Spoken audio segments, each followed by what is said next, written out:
etc. All right, we got Brian. Brian. Yes. All right, we finally got you connected up over in Atlanta. That's where I am. We just wrapped up a great interview with Cole Kublik from the SEC Network. That'll be later today. We've been putting some great interviews together. Should be a great final show here from SEC BD Days for us. What have you learned that you find that's particularly notable the last couple of days? Well, I'll tell you, Gerard, everybody thinks Ole Miss is going to be terrible and State's going to be really good. Now, what are we learning? I mean, you know how these coaches are over here. You talk about politicians all day long. That's what a lot of these coaches are. Sure. I will say that this year, and maybe Leach and Kiffin have something to do with this, that we're seeing some more of what these guys are like in real life. And they're a little more settled in. They're a little more comfortable in their own skin. It's not just we're here to talk about football and hustle and hard work and all those kind of things. You know, you're getting a little bit more of what these guys really, really are. So that's been refreshing.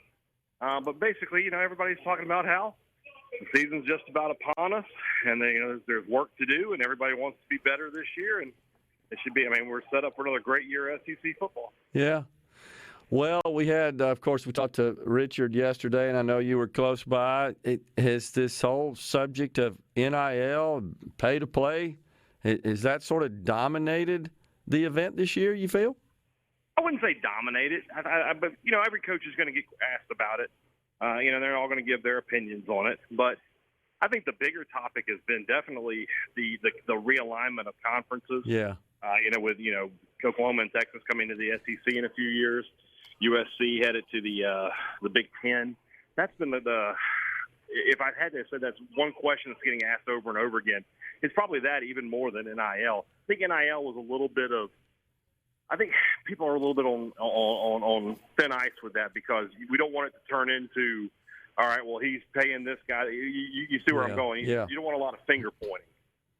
Yeah, you know, it just feels like, though, that there are a lot of surprises that are looming out there that we're not going to know until this thing gets to be more widely practiced. I just don't think we know everything that possibly could happen. It hadn't been around that long, and it's really not entrenched. I mean, that's not unusual, and I'm sure that's what conference leadership, coaches, the NCAA, they're all trying to figure that out right now. I mean, because it turns the whole thing on upside down. You think about this, Brian, for decades now, right, with the NCAA. Think about the enormous focus and energy and effort behind compliance and to really police these inducements, these illegal inducements. And now it's sanctioned. It's just weird. Yeah. 2 years ago, if a booster for Mississippi State or Ole Miss gave somebody a peanut butter and jelly sandwich,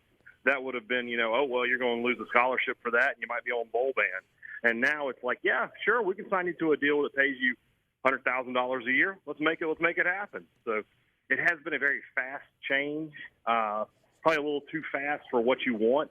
But a lot of that, Gerard, is because the NCAA was so negligent in their handling of all these things. No doubt. They left everything up to the schools. When you do that, the boosters are going to get involved. And now they're going to say, well, we'll let the government handle it, which is probably the dumbest thing anybody can do under any situation, is let the government try to handle it. So hopefully we get some resolution. We get some uniform rules about this because you definitely need them. But at the same time, there's no one to blame but the people in charge. Right. Yeah, totally agree. All right, so what did Coach Mike Leach say about my favorite musical artist, Journey? Well, I didn't know that was your favorite.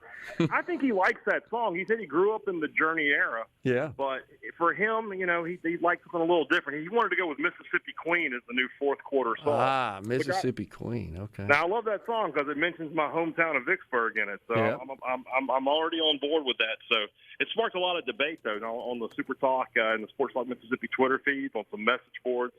Because that's the first time, you know, the head coach came out and said something about it. So wow. That was a fun discussion with him yesterday. How about that? Yeah, same era. He's a couple of years younger than me. But Mississippi Queen, how about that? I have to think about whether or not that would be. Yeah, you do have the cowbells. That's true, right? That's true. The open of the song is pretty strong cowbell sound in there. We'll make it work, yeah. Well, we shall see. So anything special you're expecting today? Well, yeah, today we have Georgia, the defending national champion, so it's interesting to see what Kirby Smart has to say. Sam Pittman talked earlier today from the University of Arkansas. He's always a lot of fun. That's a team that I'm very interested in this year. I think they could surprise a lot of people and be really, really good. Also, the University of Florida today, and Billy Napier in his first year with the Gators. He's got a lot on his plate there. He's a Saban disciple. So, we add another one of those to the conference. We'll see what kind of success he has in year one. Yeah. Well, it should be interesting. We don't have too many weeks here before we kick off, right? Oh, fall practice, well, I say fall, but preseason practice will start next weekend, maybe a weekend after that. And then, you're talking about 1 month, and then we're kicking off football in Oxford and Starkville and everywhere else. Unbelievable. What about the portal and the transfer stuff? How much is that in the discussion? Not as much. I think coaches have sort of come to grips with that to a certain extent. Because everybody uses it differently. Yeah. Lane Kiffin, he's just in there, man, and he's finding guys every week, it seems. Yep. Then you have other guys who are just sort of using it like recruiting. They're like, hey, we have a hole at this position. Let's go find the guys to see what we can do there. So I think that particular issue, the coaches and the administrations around the conference and the country have a better hold of that than they do NIL. Yeah, that sounds about right, I think. I think the NIL is just a bigger, deeper issue than is the transfer portal stuff. Agreed. All right, Brian, appreciate you checking in. Thanks for the update, and I'm sure we'll be talking to you soon and see where this all lands. All right, talk to you later, Drew. I appreciate it. Brian Hadad, co-host of Sports Talk Mississippi here on Super Talk Mississippi. We'll step aside for a break on middays. We're in the Element Wealth studio.